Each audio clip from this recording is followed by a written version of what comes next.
In this video, we are going to be looking at Rivian, ticker RIVN, because it did just announce a partnership with Tesla today. So starting, I think it was coming into next year, they're going to be able to use basically all of Tesla's superchargers. So obviously a great bullish thing for Rivian. Of this news, however, we are only up about 2.5%, but what are the key levels that we can be paying attention to? Now, one thing I do want to quickly cover the intraday basis first, and then we can go on to the more longer term swing tradable levels. So firstly, from an intraday perspective, you can see obviously we did gap up, we pushed up off this news, but very quickly started to pull back again. This could just be because of the overall market was quite bearish. Again, we did gap down on the overall market and then continue this downtrend into the open. But what was key was we tested the 2-day anchored VWAP, we bounced, we then came back to retest it, we broke it.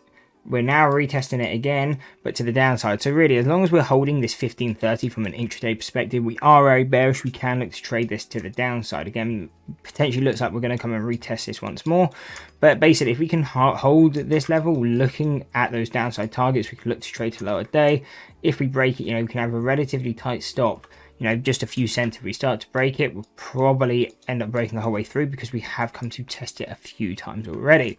So that's from the intraday perspective. Now looking at the longer term outlook of this stock, again, we're at about $15.25. If we go to the upside, we don't have a short bias level until $16.40, and that's why I didn't trade it intraday short bias at all, because we haven't really come into that key deviation level yet. And again, that's at $16. You can see this is a 90-day chart. We haven't really came back here until, going back about 60, 70 days. So it looks like we could be coming back to retest this resistance. And if we do again, first time we come into this level, we're looking at it short bias, looking to play that overall reversal.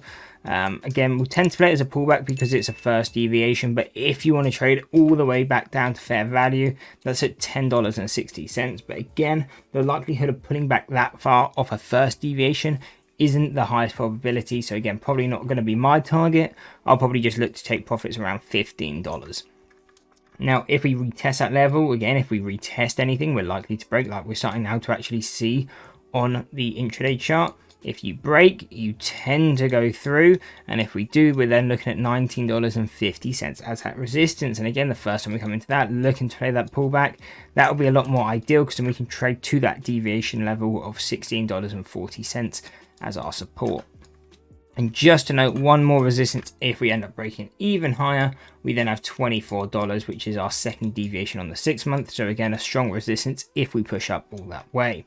Now, these are the four main levels I'm paying attention to. Because again, if we continue up, short bias at these levels. Again, if we're a long bias trader, then we're looking to take profits into these levels or potentially buy up these levels. And I don't mean buy it as soon as we hit it. What I instead mean is we test it, we'll probably pull back. We may test it again, and if so, we will probably break.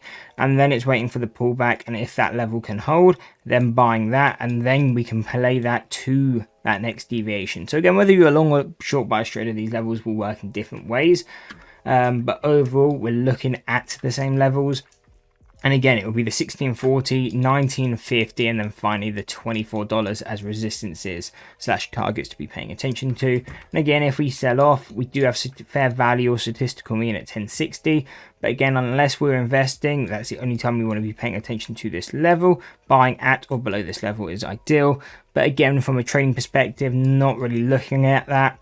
And we just have to sell off so far to come into support deviations that really my main focus is just on if we can continue higher. If we can't continue higher, I'm just not paying attention to the stock. Thank you for watching. If you enjoyed the video, you will probably enjoy this video too.